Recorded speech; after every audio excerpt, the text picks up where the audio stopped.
नमस्कार, टॉकेट इन मराठीमध्ये आपल्या सर्वांचं स्वागत आहे. आज आपण माळशिरस तालुक्यातील अकलूज येथे आहोत. आपल्या बरोबर एक यशवंत नरोटे हे इंदापूर तालुक्यातील काजळ येथील रहिवासी आहेत. त्यांची मुलगी काही दिवसापूर्वी नातेपुते येथील हॉस्पिटलमध्ये ऍडमिट होती आणि ऍडमिट झाल्यानंतर त्या मुलीबरोबर संबंधित डॉक्टरांनी कशा पद्धतीचं ट्रीटमेंट केलं आणि त्या मुलीला कोणत्या प्रकारची इजा झाली त्या संबंधी आज आपण मुलीचे वडील यशवंत नरोटे यांच्या बरोबर जाणून घेऊया. नमस्ते. नमस्ते. काय प्रकार झाला होता?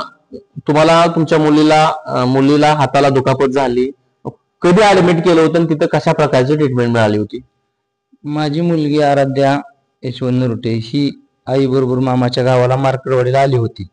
त्यावेळेस पाण्यात बदल झाल्यामुळे 2-3 दिवस तिथं आल्यामुळे ती आजारी पडल्यानंतर तिला आमच्या मेहुण्यांनी रविराज घुले यांनी नातेपुते येथील महेश पोपटकर यांच्या हॉस्पिटलला करी हॉस्पिटलला 11:30-12च्या दरम्यान रात्री ऍडमिट केली होती 28 तारखेला.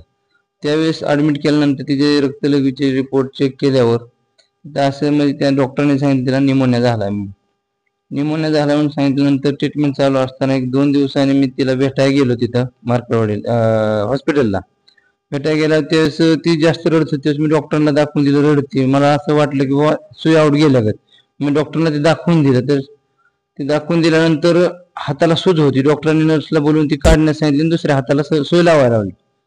त्यावेळेस मग ती काळा डाग दिसला अचानक मला तिथे. मग डॉक्टरला विचारलं, डॉक्टरशी काळा डाग पडला तिथं. डॉक्टर म्हणले ते 24 तासात कव्हर होऊन जाईल. मग मग डॉक्टरांनी सांगितल्यामुळे मी आपलं नाही का शांत राहील. मग दुसऱ्या-तिसऱ्या दिवशी मला घरून फोन आला, म्हणजे घरी असताना मी बायकोचा माझ्या डिस्चार्जसाठी डॉक्टरांनी बोलवलं. मग डिस्चार्जसाठी मी गेलो होतो 5 तारखेला. मी 12 वाजता गेलतो तिथं, पण ती प्रोसेस त्यांची चाललेली. मग त्यांनी 4च्या आसपास डिस्चार्ज दिला. त्यावेळेस पण हातावर तशीच हाय अशी त्या हातावर डाव्या हाताला सूज होती. डाव्या हाताला सूज असल्यावर त्यांनी बघितलं, डॉक्टरांना 2 वेळा सांगितलं, डॉक्टर अजून ती सूज आहे. मग डिस्चार्जच्या बिलाच्या वेळेस गेलो, त्यावेळेस पण मी सांगितलं डॉक्टर सूज आहे. मग डॉक्टरांनी मला एक मलम लिहून दिला होता त्या सुजवरती लावण्यासाठी. मग ती मलम मी मेडिकल, मग त्यांचंच मेडिकल शेजारी त्यांच्याच मेडिकलमधून घेतलं तो मलम. त्यांनी ती चिठ्ठी दिलेली पण आपल्याकडे आहे ती. मग तिथनं डिस्चार्ज घेऊन आम्ही घरी गेलो. त्यांना तिथं मार्कडवाडीत सोडलं आणि मी गावी गेलो काजळला. गावी गेल्यानंतर मी दुसऱ्याच दिवशी म्हणजे 6 तारखेला 5 तारखेला डिस्चार्ज घेतला. 6 तारखेला माळशिरस येथे आमच्या वाघमोडे पाहुण्यांचे फुलं टाकण्याचा कार्यक्रम होता वर्ष श्राद्धाचा. तिथे गेलो असता आमचे मित्र रविराज मित्र आणि आम्ही दोघं गेलो होतो. त्यावेळेस बायकोचा फोन आला दुपारी, बाळाला खूप ताप आलाय आणि हात लय सुजलाय तिचा, तोच डावा हात.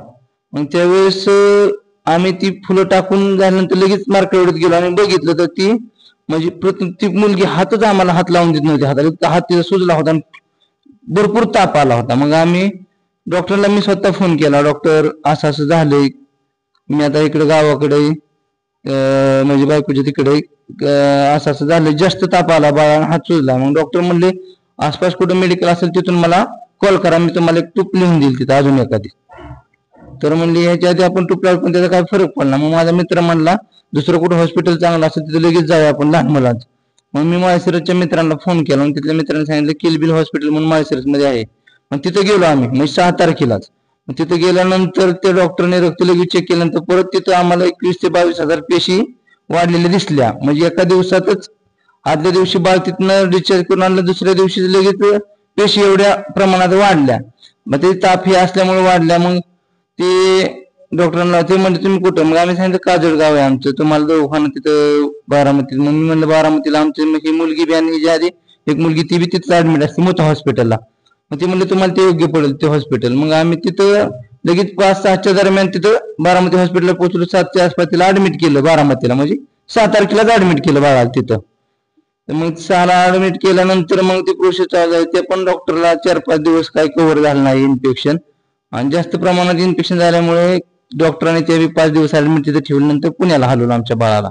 पुण्याला हलवल्यानंतर 3 दिवस त्या पुण्याच्या हॉस्पिटलमध्ये त्यांना बी 3 दिवस कव्हर झालं. मग त्यांनी ते इन्फेक्शन जास्त असल्यामुळे डॉक्टर म्हणले लेफ्ट हँड आहे, हृदयाच्या साईडला असल्यामुळे बाळाच्या जीवाला धोका आहे, तर हात आपल्याला दंडापासून कट करावा लागेल, तुमची त्यात फॅमिलीची काय अडचण असेल तरी आम्हाला सांगा. मग आम्ही विनंती केली डॉक्टरला, हात कळकळीची विनंती करून हात वगैरे जोडून डॉक्टरला.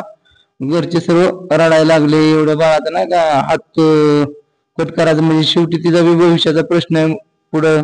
आज एवढं लहान बाळ असताना हात करून ती पुढं काहीच करू शकत नाही, आयुष्यात तिचं म्हणजे बरबादच झालं. तरी पण डॉक्टरांना रिक्वेस्ट करून डॉक्टरांना सांगितलं जेवढं इन्फेक्शन झालं तेवढं ते कट करून काढा, जेवढं ब्लॅक झालं हाताला.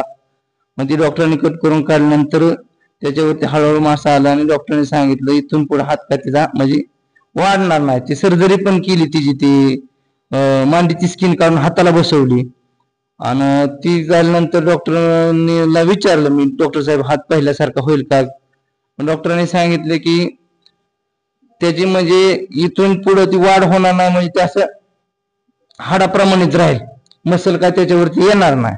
त्यावेळेस म्हणजे आम्हाला इतकं वाईट वाटलं की ही हात एवढा लहान बाळाचा, ही हात कसा दिसतोय आणि ही हात कसा दिसतोय, ते ब्लॅकच राहणार हातात.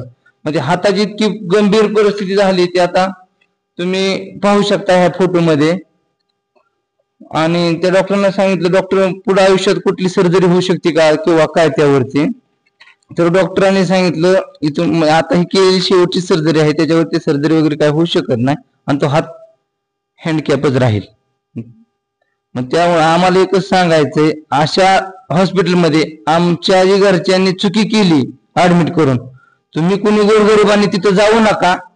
ह्या डॉक्टरने जी चुकी केली बाकीच्या कुठल्याही डॉक्टरकडे असे त्यांचे जे चुकीचे निर्णय आहेत अशा डॉक्टरांकडे कुठल्याच जाऊ नका. ह्या डॉक्टरने भरपूर चुकी केली, आमच्या बाळाच्या आयुष्याचं वाटोळ केलं या डॉक्टरांनी. आणि असे ट्रीटमेंट देतात की काही गोष्टी मला पैशासाठी मागण्या करतात त्यांचे नातेवाईक, असे आम्ही कुणाकडेही मागणी केलेली नाही. आज आमच्या बाळावर झालं, एखाद्या गरीबाच्या बाळावर होऊ नये म्हणून एवढीच आमची मागणी. ह्या डॉक्टरचा आणि हॉस्पिटलचा परवाना महाराष्ट्र शासनाने आणि वैद्यकीय अधिकाऱ्यांनी रद्द करावा, एवढीच आमची शासनाला विनंती कळकळीची. जय हिंद. धन्यवाद. या ठिकाणी आता आपण त्यांच्या मुलीची ऍडमिट केल्यापासूनची हकीकत त्यांनी विस्तारितपणे सांगितले. मुलीचं नाव आहे आराध्या, तिचं वय आहे फक्त 18 महिन्याचं. 18 महिन्याच्या लहान बाळावर अशी एवढी विदारक परिस्थिती जर होत असेल आणि चुकीच्या पद्धतीनं असे निगरगट्ट जे काही डॉक्टर आहेत, संबंधित जे काही हॉस्पिटल आहेत, यांना बहुतेक समजवण्याची वेगळ्या पद्धतीने वेळ येईल असं मला वाटतंय. या ठिकाणी असं पण ऐकण्यात येतं की संबंधित डॉक्टर तुम्हाला म्हणतात की बाबा पैशाची मागणी वगैरे, असं काय मागणी वगैरे तुम्ही केली का? कुठल्याच ना, त्यांनी सांगितलं कुठल्या नातेवाईकांपाशी मागणी करतात असतं, कुठल्याही नातेवाईकांपाशी आम्ही हे विषयही बोललो नाही. पैशाची मागणी आम्हाला आहे तेवढं आमचं भक्कम आहे, आमच्या मुलीला आम्ही खंबीर आहे. फक्त एवढंच की इथून आमच्या बाळाने जी भोगले ती एखाद्या गरीबाच्या बाळाच्या बरोबर होऊ नये आणि त्याच्या वाटेला हे दुःख येऊ नये. आज 1.5-2 महिने झाला आमच्या बाळाने जी वेदना सोसल्यात, आमच्या जी फॅमिलीने वेदना सोसल्यात, ते एखाद्या गरीबाच्या बाळावर होऊ नये म्हणून आमचा एवढाच लढा आहे. ते हॉस्पिटल असला बोगस डॉक्टरचं बंद पडावं, एवढीच आमची शासनाला विनंती आहे. नक्कीच या ठिकाणी यशवंत नरोटे यांनी आवाहन केलं आहे की माझ्या मुलीचं ट्रीटमेंट करण्यासाठी किंवा भविष्यातलं ट्रीटमेंट करण्यासाठी मी खंबीर आहे, परंतु समाजात वावरणारे जे काही गरीब कुटुंब असतात, अक्षरशः अशी काही कुटुंब आहेत की त्यांना एक वेळेचं खायला सुद्धा मिळत नाही, अशा कुटुंबांच्या पाल्यावर लहान बाळावर जर वेळ आली तर त्यांनी अशा महागड्या हॉस्पिटलकडे ट्रीटमेंट घ्यायचं का? या ठिकाणी खरं तर अतिशय वेदना दुःखात असताना सुद्धा की समाजातल्या गोरगरिबांच्या लेकरांना हा अशा डॉक्टरांपासून त्रास होऊ नये म्हणून त्यांनी आमच्याशी संपर्क साधला. या ठिकाणी तुमचं खरं तर या ठिकाणी हे तुम्ही जर बघितलं, हे बाळाचे फोटो आहेत.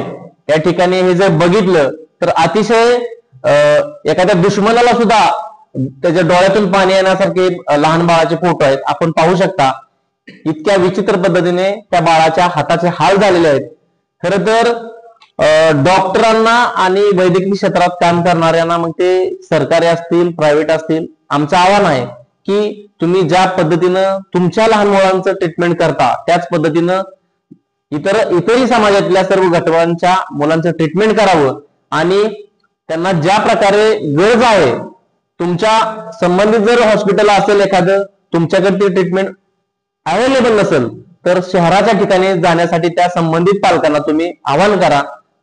पैशाच्या आवातू लालसेपोटी एखाद्या लहान बाळाचा तुम्ही बळी घेऊ नका, असं आम्ही आवाहन करतो. अन्यथा लोकशाहीच्या चौथ्या स्तंभाच्या माध्यमातून जे चळवळीत कार्य करणारे आमच्या बरोबर कार्यकर्ते त्यांच्या माध्यमातून तुम्हाला ठोकल्याशिवाय आम्ही राहणार नाही. या ठिकाणी आपल्या बरोबर चळवळीतील कार्यकर्ते विशाल साळवे. विशालजी, आता मुलीच्या वडिलांकडून ह्या वेदना ऐकल्या, काय काय वाटते तुम्हाला?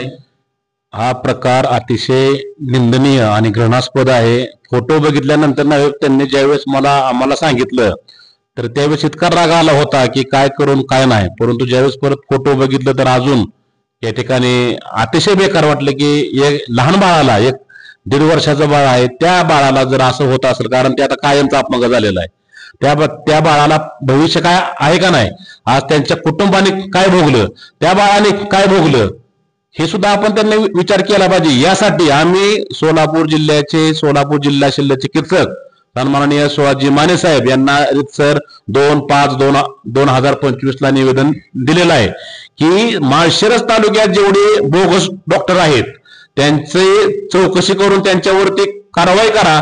आणि हे जे अशा प्रकारे डॉक्टर महेश करे यांनी जे या लहान बाळाविषयी केलेलं आहे त्यांची पूर्ण सनद या ठिकाणी रद्द करण्यात यावी अशी आमची या ठिकाणी मागणी आहे. याच्या अगोदरही त्यांच्याविषयी भरपूर तक्रारी आलेल्या होत्या. आम्ही रितसर THO साहेबांना रितसर या ठिकाणी निवेदन दिलेले आहेत. हे जर CS साहेबांनी जर तात्काळ या ठिकाणी कार्यवाही न केली, त्यांची सनद रद्द न केली तर येणाऱ्या काळात आम्ही सोलापूर येथे आमरण उपोषणासाठी बसणार आहोत. ठीक आहे. या ठिकाणी आराध्याचे वडील यशवंत नरोटे, सामाजिक कार्यकर्ते आपल्याबरोबर विशालजी साळवे आहेत, शिवसेनेचे कार्यकर्ते दत्ताभाऊ गोरे आहेत आणि एकंदरीत शेतकरी संघटनेचे सर्व कार्यकर्ते इथे उपस्थित आहेत. खर तर ही घटना अतिशय वेदनादायी आणि खर तर अतिशय लहान बाळाच्या हे जे फोटो बघितले तर अतिशय विचित्र फोटो आणि हात पूर्ण न बघण्यासारखा झालेला आहे. माझं जिल्ह्याचे शल्य चिकित्सक असतील, प्रशासकीय जे यंत्रणा आहे त्या प्रशासकीय यंत्रणेने या गोष्टीची वेळेत दखल घेऊन संबंधित जे काय करे कोण डॉक्टर आहेत त्यांची सनद रद्द करावी. आता ज्यांनी सांगितलं की आराध्या ही मार्कडवाडीची नात आहे, खर तर मार्कडवाडीचा विषय निघाला तर या ठिकाणी मोठं आंदोलन तिथं उभं राहिलं होतं EVMच्या विरोधात. आणि आराध्य ही मार्कडवाडीची आहे, म्हणजेच जिथं लढाई लोक आहेत, क्रांतीभूमी असणारी मार्कडवाडी तिथली ती नात आहे. माझं या ठिकाणी माळशिरस तालुक्याचे विद्यमान आमदार उत्तमराव जानकर साहेब यांना आव्हान आहे, मार्कडवाडीची नात आहे म्हणजे ती तुमचीही नात आहे. संबंधित आरोग्यमंत्री, पालकमंत्री, जिल्हा अधिकारी, जे संबंधित प्रशासकीय अधिकारी असतील यांना तुम्ही तुमच्या पद्धतीनं प्रयत्न करावेत. अन्यथा माळशिरस तालुक्यातील चळवळीतील कार्यकर्ते, मित्र परिवार अशा डॉक्टरांना ठोकल्याशिवाय राहणार नाही, याची दखल घ्यावी. धन्यवाद. मी टॉक 18 मराठीचा अण्णा भोसले, अकलूज.